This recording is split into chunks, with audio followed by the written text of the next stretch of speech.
Okay, I think we're going to be good to go. Thank you for coming along. So I'm going to do two presentations end on end. This piece is sort of introduction to namespaces in general on Linux, what they are, what they allow us to do. But then one of the most interesting types of namespaces is user namespaces. And that's what I'm going to sort of drill down into in the second piece, because user namespaces sort of bring all the other namespaces together in a way that let us do some quite powerful things. Things like unprivileged containers, for example. And I want to just describe how that's possible, how it's possible to be super user inside a container or inside some other sort of isolation framework while being unprivileged outside. Okay, so just a little bit about me. I'm the maintainer of the Linux man pages project. I've been doing this for quite a few years now. This doesn't mean I look after tens of thousands of manual pages. There is a certain project that for historical reasons is called man pages. It provides the manual pages that document the system calls of the Linux kernel and C library functions and a few other bits and pieces. And there's about 1,000 pages there. And as I say, I've been doing that for a wee while. Along the way I wrote a book, and these days pretty much my full-time work is doing training courses. And I like Norway. Okay. Alrighty, so just a bit of background. Information that you might want to go and look at eventually. I did write a long series of articles about namespaces a few years back on LWN. You might find that useful to look at some point. By now I've also written a bunch of manual pages talking about namespaces. You can find them on your nearest Linux system. One other place that I like to point people at is a web page written by an engineer in California. She wrote this, I don't know, about 4 or 5 years ago. Containers in 500 lines of C. She says nowadays it's a bit more than 500 lines. Apparently it's about 570. She says, I swear it was 500, but I just added a few pieces. And the point I want to make there to begin with is doing the container thing, you know, putting a process into a sort of an isolated environment on Linux, the amount of code that you need to do that is remarkably small.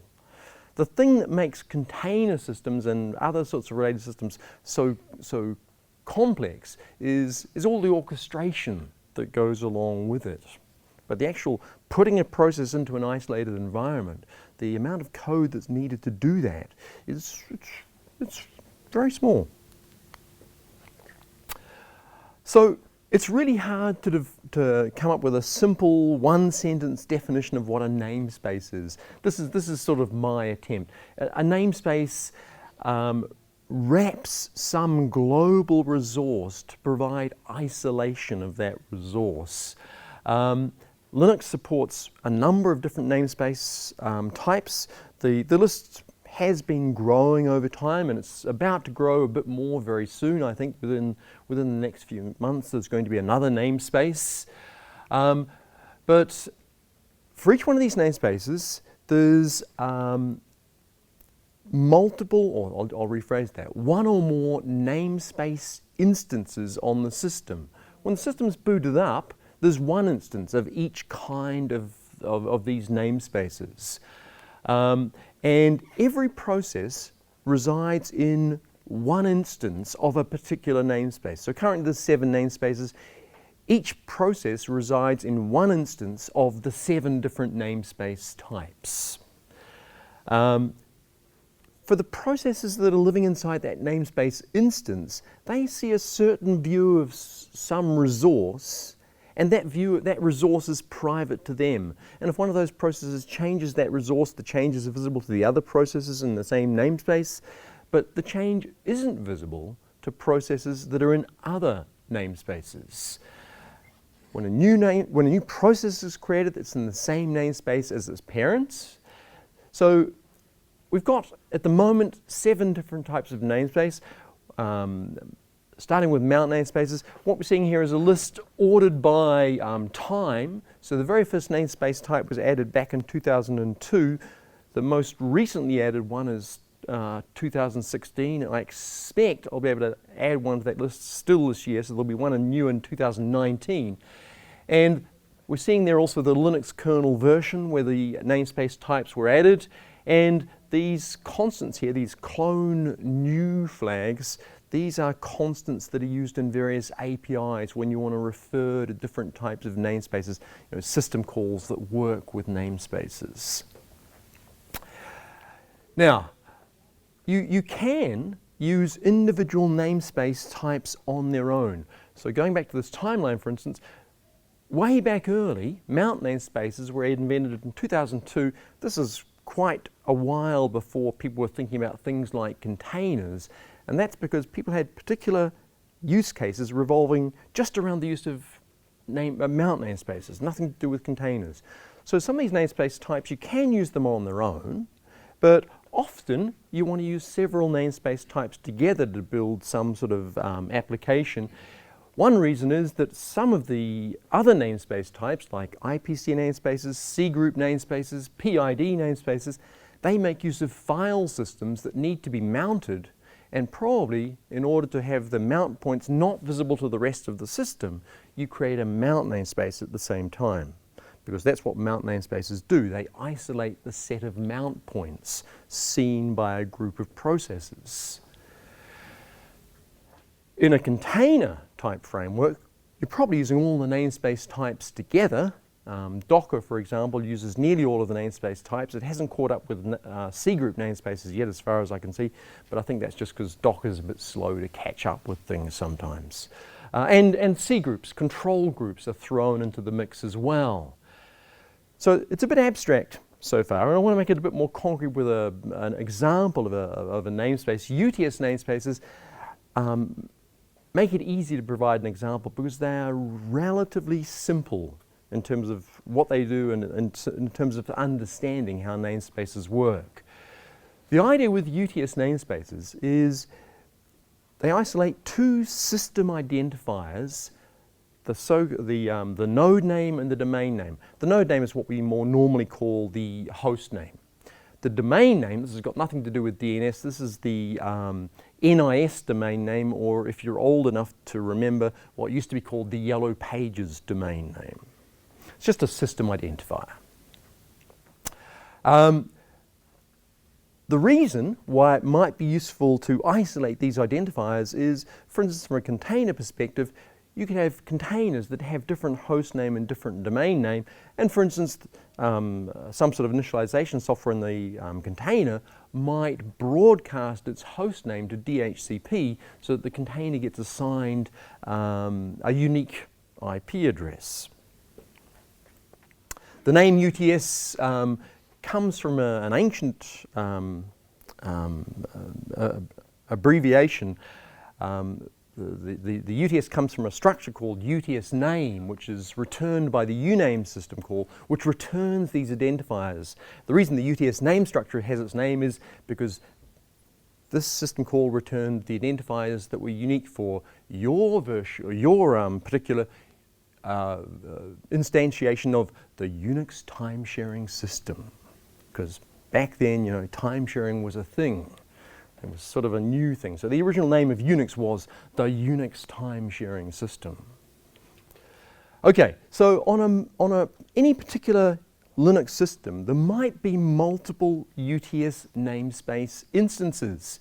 And within a particular UTS namespace instance, the processes there will see a particular host name, a particular domain name. If one of those processes changes the host name, the change will be visible to the other processes that are in the same UTS namespace, but that change won't affect processes that are in other UTS namespaces. So each UTS namespace has its own host name, its own domain name. And so we have a situation like this, perhaps, where we've got on our system, perhaps, and I'm sorry about the interlacing on this screen, I hope you can still read it okay. we've got 3 UTS namespaces here with some black circles, some processes inside, and each namespace has its own host name. These processes here see this host name, Tekapo. If one of these processes change that host name, the change will be visible just to these processes. The processes over here are seeing a different host name, and changes over here won't affect these processes. So we've got some APIs, we've got some commands for working with namespaces. One of the things we have in terms of interfaces is in the proc PID directory, there's a subdirectory called NS, and inside that, NS for namespace, obviously, and what's inside that directory is a bunch of symbolic links, and these are kind of magic symbolic links that give us information telling us which namespace does this process belong to. And you can see here there's, well, there's actually, there's 1 or 2 other symlinks in there as well, but there's 7 symlinks that are interesting to us at the moment. And there's 1 symlink for each one of the namespace types. So C group, IPC, mount, and so on. And the content of these symbolic links, normally the target of a symbolic link is a path name, but if you read one of these symbolic links using, say, read link, you find a rather unusual string inside. And the strings look like this: some kind of namespace name, colon, and then in square brackets, an inode number. Just behind the scenes, and you can't see this from outside the kernel, namespaces are implemented using a file system internal to the kernel. And what you're seeing here is the unique inode number corresponding to this namespace. That's a sort of an irrelevant implementation detail in a way. The main point is this number is unique for this namespace instance. So one of the uses of these symbolic links is you can look at for 2 different processes, you can look at the symbolic links and compare them. If they're the same, then the 2 processes live inside the same namespace. If they're different, the 2 processes are in different namespaces. There's some system calls. I'm not going to try and drill down to these system calls in any sort of way, but just to mention, we've got clone. Clone is a sort of more general version of the fork system call. It allows you to create a new child process, but at the same time, you can say, I want that new child process to be in some new namespaces. And you use some of those flags that I showed you in an early slide there to say which kinds of new namespaces. Unshare is a bit like clone. It creates new namespaces, but it doesn't create a new process. It moves the calling process into those new namespaces. And then there's a system call called setNS, which allows a process to move itself from one namespace where it's currently resident into another existing namespace. And there's shell commands layered on top of these system calls. There's a command called unshare, which lets you create new namespaces and execute some command in those namespaces. Then there's nsenter. This allows you to move into some existing namespaces and execute some command in those namespaces. And each one of these commands has some flags that say, what kind of namespaces do you want to deal with? So for unshare, for instance, you can say unshare dash lowercase u, create a new UTS namespace. And there's different option letters there to create different kinds of namespaces. And correspondingly, with nsenter, what you can do is say, I want to go into some existing namespaces. One way of doing it is you say, I want to go to the existing namespaces or into an existing namespace the same as some target PID. So you say -t PID, and then you might say, oh, and I want to go into the same UTS namespace as that process. So you'd say -u. There's some privilege requirements around creating namespaces. To create user namespaces, which I haven't said anything about yet much, you don't need any privilege. But for most of the other, well, sorry, I'll rephrase that. For all of the other types of namespace, you need to have a privilege, for this, the capsys admin capability. Okay, so yes, I'll take a question. Yeah, so I'm just a little confused. This is new to me. Can one process be in different namespaces for different namespace types? With respect to any one particular namespace type, the process is in exactly one instance of the namespace. Now there are 7 different types of namespace, but at any particular moment, say with respect to UTS namespaces, the process is in one UTS namespace. It can't be a member of multiple UTS namespace instances. But are the different namespace types independent? When you say are the different namespace types independent? I'm not sure. So when you have what do you call it? UTP? UTS? UTS namespace. Yes. So you can make a UTS namespace, but you don't have to make a new UTS namespace, but you don't have to make. You can. You don't have to create. You can create individual namespace types independently, or namespace instances, I should say. Yes. Okay. For some of the namespace types, that's useful to do this for individual namespace instances. For some of the types, but for some others it's probably less interesting to do so. Okay, but for instance, mount namespaces, which I mentioned, they appeared earlier on. They were invented because at that point people only thought about isolating mount point lists. They weren't even thinking about other types of namespaces. The whole container idea only emerged into the consciousness a few years later, and then all the other namespaces started getting added. I don't know if that's answered your question or not. But I would say you want to come to the second session, because I think you will. Some pieces will come together. Okay, so I was going to do a demonstration. So what I've got here is 2 shell windows. These 2 shells are in the initial instances of each of the 7 different namespace types. And what I'm going to do up here is just show that these 2 shells are in the same UTS namespace. So I'll say read link proc $, PID of the shell, UTS. But of course, yes, NS. There we go. Okay, we see a certain number there.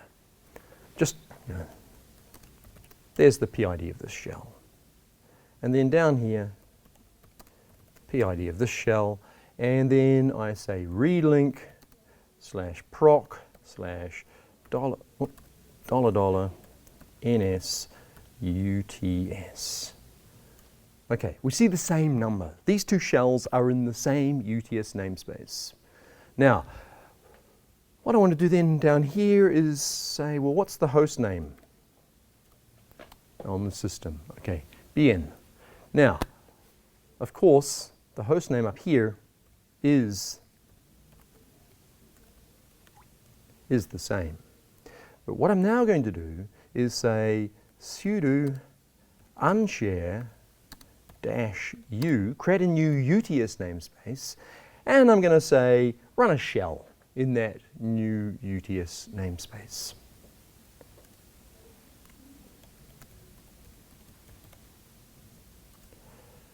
Alrighty. Now, if I look at the host name here, it's still BN. Now the reason is that because when a new UTS namespace is created, it inherits a copy of the host name and the domain name from the previous UTS namespace. But what I could do now, one thing I should do perhaps to illustrate the point, if I say read link proc $, UTS, failing to learn from experience, I see a different number now there. This shell is in a different UTS namespace from the shell in the lower window. So now I'm going to change the host name. And just verify that change. Okay, different host name there. But down here, the host name that this process, this shell sees, is still BN. Okay. Now I could go a little bit further. I should just echo the PID of this shell. Okay, 14805, and then down here I could say sudo nsenter, go into some of the same namespaces as the PID 14. Well, actually, I want to do one more thing before I do that. I should realize. Just to demonstrate something else.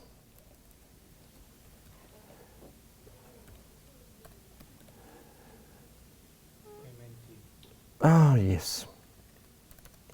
Thank you. At least someone's reading my slides.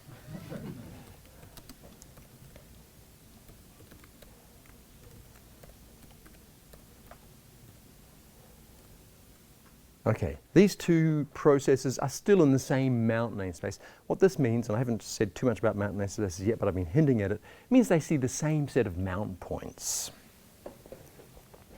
And the point is about these two shells, they are in the same instances of each of the other 6 different namespace types. They're in the same PID namespace, they're in the same network namespace, they're in the same user namespace, and so on. They only differ in their membership of the UTS namespace. Now, what I'm going to do down here now is use the nsenter command saying I want to go into some of the same namespaces as PID 14805-U, go into the UTS namespace, or it's the same UTS namespace as that process, and I'll just run a bash shell. And of course, I need to say sudo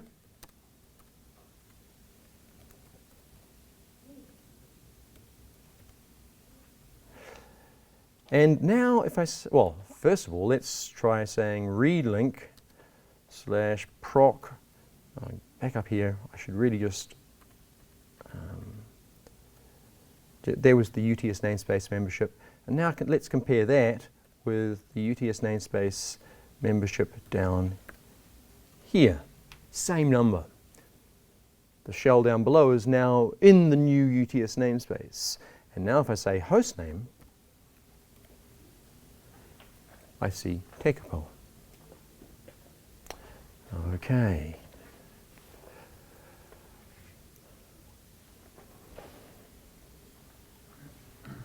Now, I think I've covered all of that. Yeah, so what is this about? Why are we doing it? Well, one of the important uses of namespaces is to do what people sometimes call lightweight virtualization, what they more commonly call containers.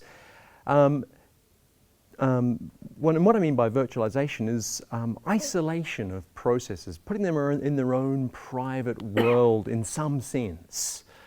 The traditional way of doing virtualization is hypervisors. The idea that you've got a host kernel, and running on top of that host kernel there's a number of guest kernels, and with that sort of scheme, the processes that are running on a particular guest kernel see their own private world created by that guest kernel, and it's completely isolated from the world provided by another guest kernel. Okay, you just fire up another kernel, another guest kernel, and you get sort of isolation for free by having a new kernel. But also, this has some problems. One of the things is that your isolation is all or nothing. Either two processes are in the same guest kernel, they see the same view of the world, or they're on two different guest kernels, they see completely different worlds, and there's nothing that's sort of halfway between.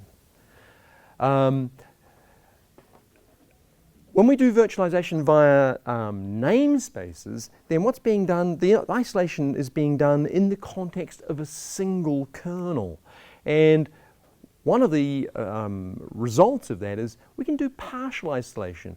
We don't need to isolate on all the possible dimensions. You know, we might have processes that are in the same UTS namespace and the same mount namespace, but are in different PID namespaces, for example. So we can have degrees of isolation if it suits our application.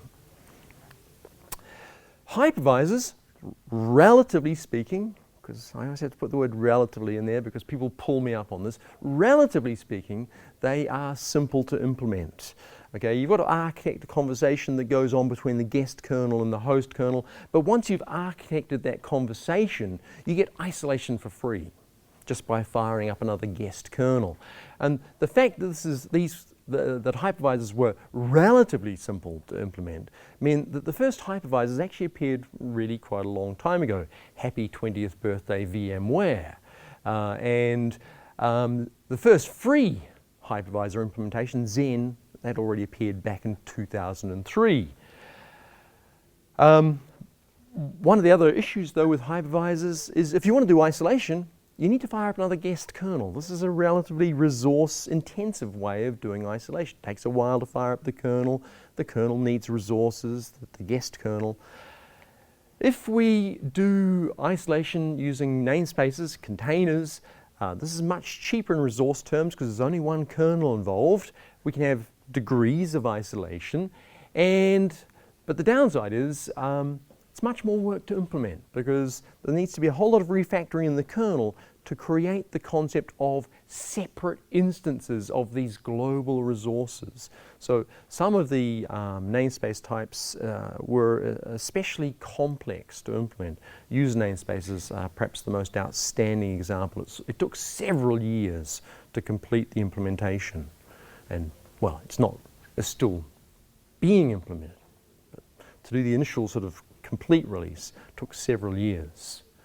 So what other kinds of namespaces do we have? We've got mount namespaces. What's being, backups here. These were the first namespace type that was implemented. Merged into mainline kernel back in 2002. The clone flag there, clone UNS.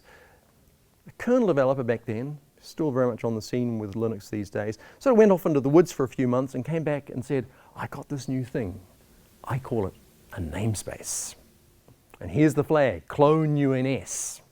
Okay, at that point, no one had cottoned on to the idea that, well, we might want to isolate other sorts of things as well. So a better name for this flag would have been, clone new mount, but it's history. What's being isolated here is the set of mount points that is seen by a process. And all that a mount point is a tuple that connects a mount source, some sort of device, to a path name. And one other thing there's a few things that are part of the tuple, but one of the other key things that's part of the tuple is an ID of a parent mount. Because the interrelationship of mount points, the parental relationship, that defines the single directory hierarchy that you see. So all that's being isolated by mount namespaces is this list of mount points, these tuples of mount source, path name, parent mount ID. And this means you can have processes that are in different mount namespaces that see a different set of mount points, and therefore they see potentially a completely different single directory hierarchy tree, a completely different set of mounted file systems. This means, of course, your container can have its own set of file systems that aren't visible to other containers and aren't necessarily visible to the outside world either. Okay. It means also, of course, that many system calls needed to change, mount and unmount. They formerly worked on a single global list of mount points that was shared by everyone on the system. Nowadays, they needed to be refactored to deal with the fact that they should operate only on the mount namespace, the mount point list of the mount namespace of the calling process. And what can we do with mount namespaces? We can have the idea of per process private file system trees. For example, you've got a multi-user system, some user logs in, there's a PAM module that kicks in, the PAM module creates a new mount namespace, mounts some file systems for that user, including perhaps their home directory, and then a second user comes along. Again, a PAM module kicks in, mounts some file system, including that user's home directory. So the set of file systems that are seen by the two different users could be potentially completely different, and in particular, they couldn't even see each other's home directories because the mount points are private to the mount namespace. You can do the sort of thing that people traditionally have done with chroot, where you confine a process to a subtree of the file system, but you can do it much more flexibly. With mount namespaces, you can completely rearrange the view of file systems that the processes in a mount namespace are seeing. Chroot, of course, only lets you say, I want to limit the process to some subtree of the existing single directory hierarchy. But mount namespaces let you completely rearrange what processes are seeing. One of the things that's useful in the context of other namespace types, in particular PID namespaces, is you can mount certain file systems like /proc without having side effects on processes that are in other namespaces. So one of the things that you want to do with a PID namespace, typically, which I'll talk about soon, each PID namespace has its own set of PIDs, and if you want to see those PIDs in a /proc file system, you need to mount a /proc file system to show those PIDs to you. So quite commonly when you create, say, a PID namespace, or for that matter an IPC namespace or a C group namespace, at the same time you also create a mount namespace so that you can mount the necessary file systems for those other kinds of namespace without having side effects on the wider system. I don't know if I need to walk through this all together. We've got, as I say, there was a lot of stuff that needed to be reworked inside the kernel when mount namespaces were added. Mount and umount system calls changed, but everything that had anything to do with path names, because path names, of course, are interpreted with respect to mount points, all of that code in the kernel needed to be refactored. So it was quite a big piece of work here. Now, I'm just going to mention, because I don't have time to drill down into this feature, when mount namespaces were initially implemented, what happened was we had the possibility of isolating a set of mount points, and you could have many mount namespace instances on the system. And then people, after this implementation had been done, people realized, actually, this is too much isolation. We don't always want this degree of isolation. And the classic example use case that is often mentioned here is you might have a system that had multiple mount namespaces on it, you know, for different users, login or whatever, and maybe there's an optical disk drive on that system. And you want to put an optical disk drive into the disk, and you'd like it to be, the mounted optical disk to be visible to every mount namespace. Well, in the original implementation, the only way you could do that was to do a mount in every one of the mount namespaces, and that's what I mean by too much isolation. It would have been nice, people realized, if you could just do the mount once and have it automatically propagate to all the other mount namespaces. So 3 years later, a feature called shared subtrees was implemented, and it allows you to do exactly that, propagate mount events across mount namespaces. It's kind of surprisingly complex, but it does the job and lets you do many sort of quite magical things. So, right, what other kinds of namespaces do we have? IPC namespaces. What these are about is isolating certain IPC IPC resources, in particular System 5 IPC objects. This is shared memory, semaphores, message queues, and so-called POSIX message queues as well. And the idea is that processes that are in a certain IPC namespace instance, they'll see a certain set of those IPC objects, but those IPC objects will be invisible to a process in another IPC namespace instance, and vice versa. So each namespace has a set of IPC objects, a set of identifiers for those objects. It has its own /dev/mq file system, which you see the POSIX message queue objects. There's a certain files that are private and /proc. And when the namespace is destroyed, then all the IPC objects in the namespace automatically evaporate. Okay. Now, I'm not going to talk about C group namespaces really, because we'd need to understand what C groups are, and either you do or you don't, but I can't do that here. All I want to say is, C groups, control groups are, moderately complex pieces of infrastructure, and it makes you think that C group namespaces must be really complicated. They're not. They're super simple. But to understand the way in which they're super simple, you need to understand what C groups are. But all I'll say is, if you're interested, go and read the C group namespaces manual page, and then just as an aside, I'll say all that's happening with these namespaces is certain path names that appear in certain proc files are being virtualized, and that's all that C group namespaces are doing. So it's really not complicated. Then we've got network namespaces. Now, what network namespaces are doing is isolating a whole bunch of network resources. things like routing table rules, firewall rules, the socket port number space, some directories in /procnet and sysclassnet, and a few other bits and pieces. And the general idea here is, let's make our containers useful from a networking perspective. We can have the idea that each container could have its own virtual networking device, a virtual Ethernet device, a VETH device, and each container has its own socket port number space. So you can use these virtual Ethernet devices to connect the container to the outside world, to other containers, for example, or perhaps with some NAT rules out onto the big bad internet. And then on each container, you could run a web server on port 80, for example, because every container has its own socket port number space. So what sort of things can you do with network namespaces? Well, you can have containerized network services that, where the services live in their own sort of isolated world.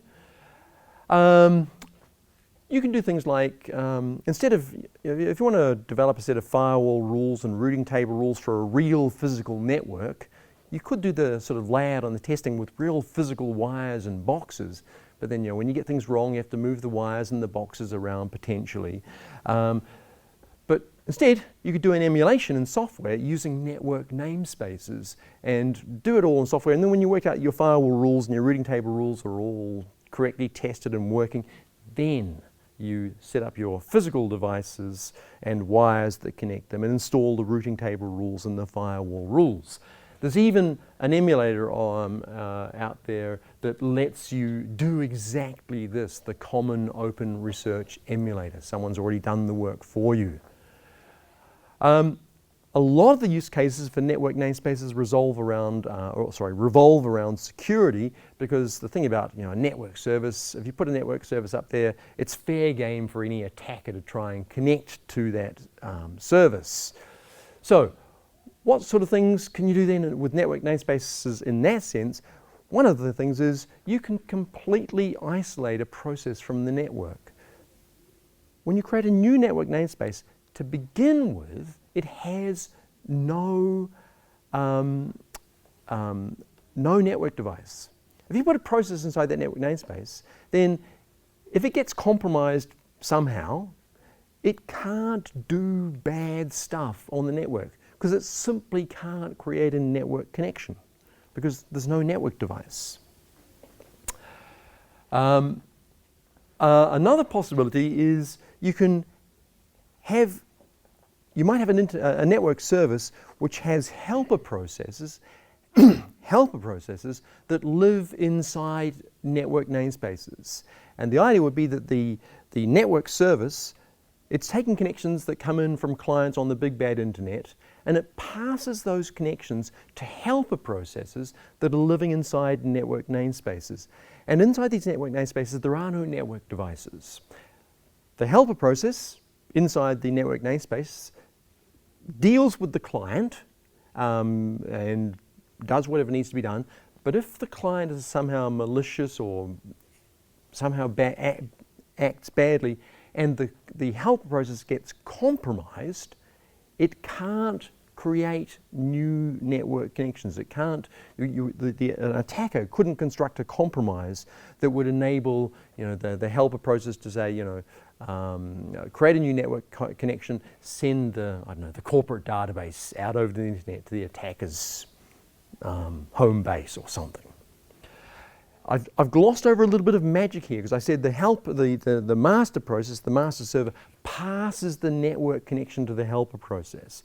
And I didn't say how that's done. There is a technique for doing this. It's a weird and wonderful technique that's been available on Unix systems for a long time, including Linux, where you can have a Unix domain socket connection between two processes, and one process can pass a file descriptor to another process over that connection.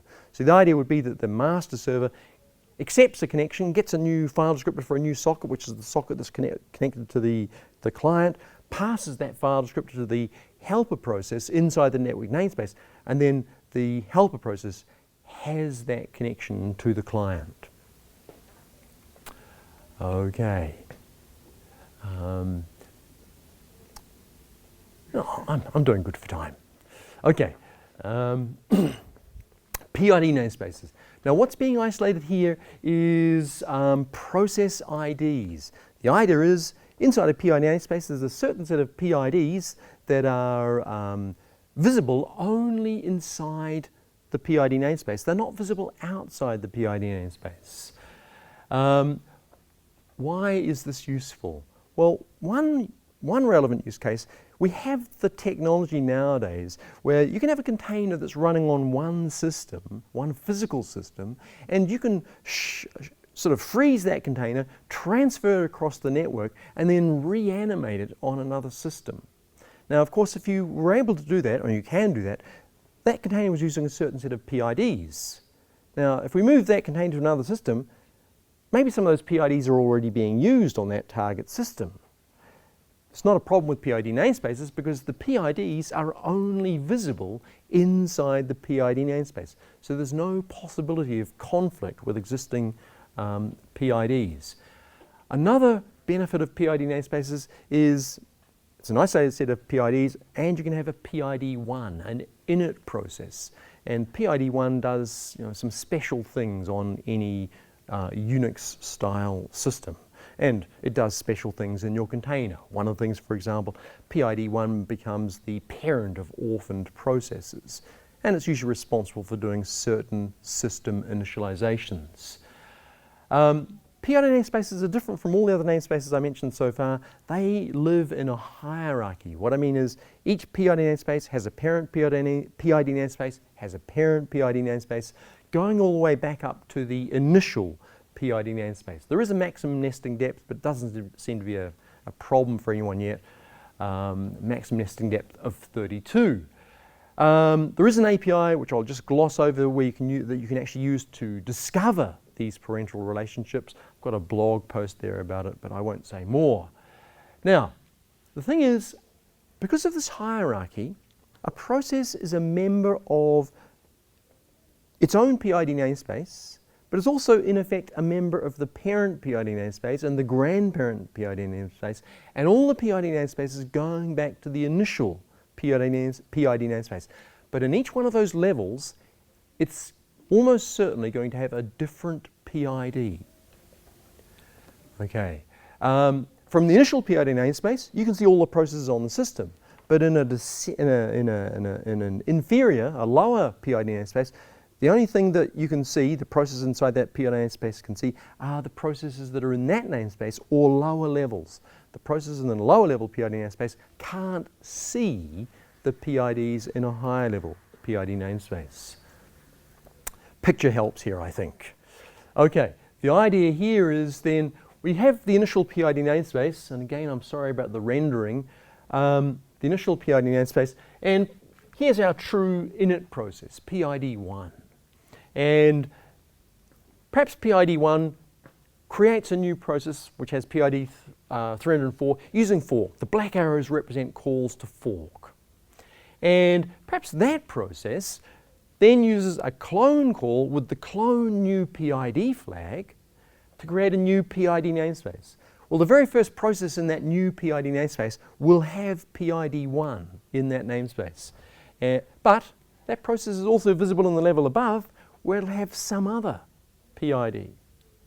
Maybe this process turns around and uses fork to create another process, which perhaps has PID3. Again, that process is visible at the higher level, where it's going to have some PID. Maybe this process turns around and uses clone with the clone new PID flag to create a grandchild namespace. The first process there has PID1. But it's also visible at the next level above, where it has some other PID. And it's visible at the level above that, where it again has some other PID.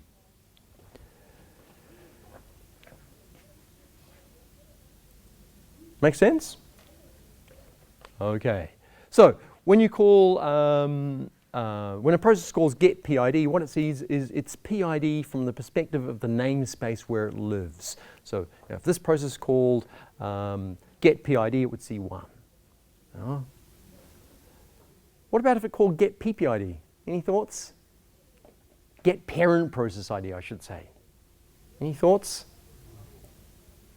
There's no visible parent, is there? Not in this namespace. In that case, get ppid returns 0. No, there's no visible parent. There is a parent, but we can't see it from here. Okay. All right, I'll skip over that. Now, we've got the proc PID directory that contains shows information about the PIDs of a particular process that are visible in a particular PID namespace, and this allows us to do certain kinds of discovery. So I'll just perhaps try quickly another demo.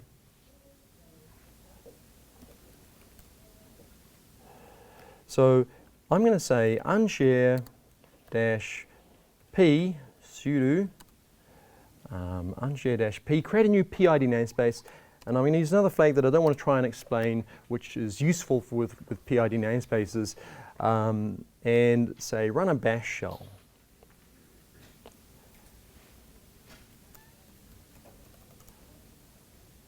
And echo $.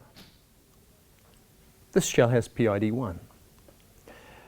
The thing is, if I go and look in /proc and look for all the entries, whose names are numbers, -d, I just want to see the directories, not the contents of the directories, I see a bunch of files, which is weird, isn't it? Because as far as you know, there's only one process in this PID namespace.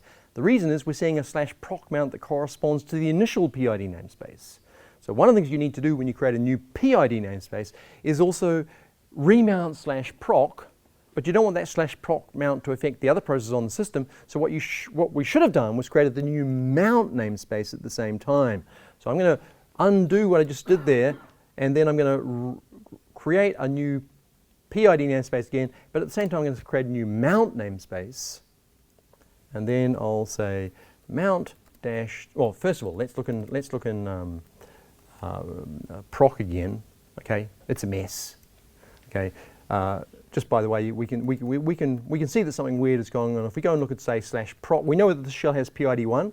Let's go and look at /proc/1/status. Hang on, this is a bash shell with PID1. No, see that's system D. That's system D in the initial PID namespace. Okay, so what I want to do at this point is say mount -t proc source none, because this is a pseudo file system, and then /proc, and now when I look in /proc I see the right information. Okay, that's why I said you often want to use mount namespaces in conjunction with some of these other namespaces, because you want to mount file systems without having side effects on the wider system. Okay. That first process, that PID1 inside a namespace, it's a new that PID1 in a new PID namespace is special. It's the init process. It becomes the parent of orphaned processes. Generally, it does certain kinds of initialization. So it would do some initializations in your container, for example. It's also special in the sense PID1 on a traditional Unix system is special. If it goes away, somehow it gets killed or it terminates, the kernel says the kernel knows that PID1 is fundamental to the operation of the system. In that situation, Unix kernels panic and reboot the system. It's a similar situation with PID namespaces. If PID1 goes away, the namespace is considered to be unusable after that. All the other processes get killed and the namespace is dead. Okay. Who's coming back for the next hour? Anyone not coming back? I won't hold it against you. Okay. I'll just say just 2 minutes then about user namespaces. But you want to come back here for the next hour. You do. What this is about is isolating the UID, the user IDs and group IDs. The particular idea here is you can have a process that's inside a user namespace. It has, outside the user namespace, it has an unprivileged user ID. But inside the user namespace, it has UID 0. It is super user inside the user namespace. And it can do privileged operations in a certain context. And this lets us do some really very interesting things. I think I'm just going to say, if you want to know more, you're going to have to come back in the next hour, because I've reached the end of my slides. Thank you for coming along. And if there are any questions, we still got a couple of minutes. So the mount, do you inherit the mount namespace for the parents, since you had the proc?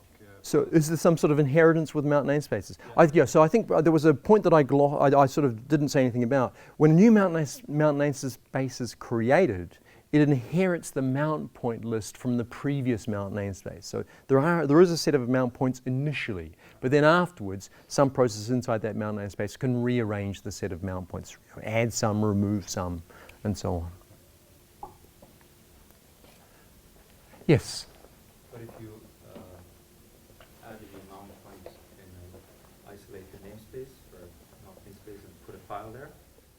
Okay, so if you add a new, I'm sorry, I should let you continue, but I think I know where you're going. Yeah, Go for it. so if you add a new mount point in the namespace and you add a file in that mounted file system, what's the effect?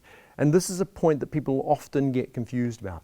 All that a mount namespace is doing is providing a set of mount points. Those mount points, there might be different mount namespaces that mount the same file system.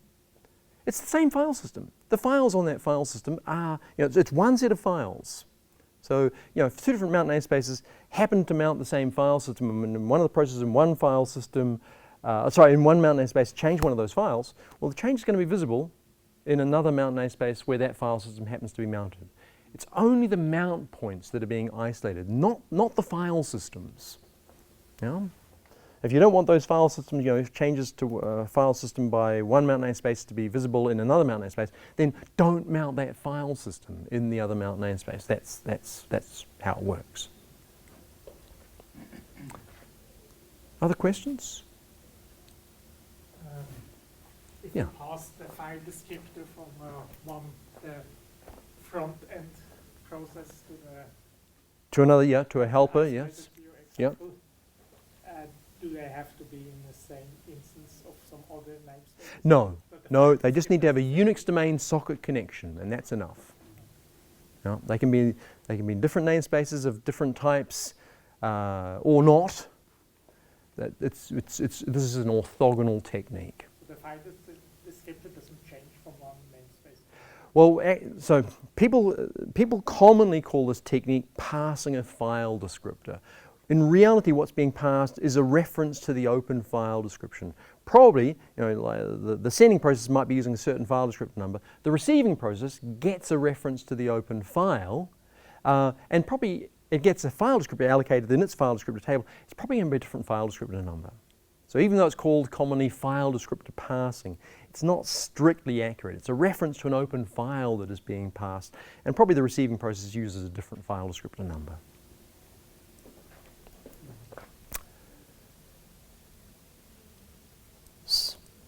Other questions? See some of you in 20 minutes.